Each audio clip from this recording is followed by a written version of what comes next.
Hello, welcome guys. Today in this video, I'm going to show you how to open registry editor in Windows 10 PC or laptop. So guys, if you want to open registry editor, like I did, it's very easy. Firstly, start plus R.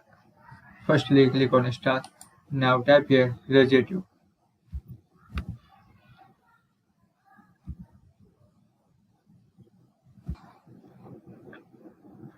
Star plus R key type.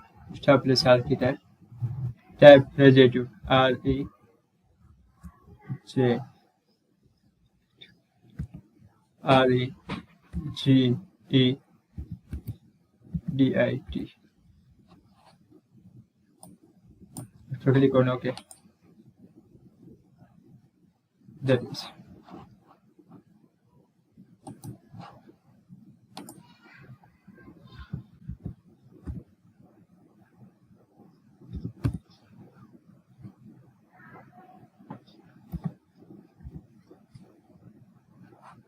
Click on.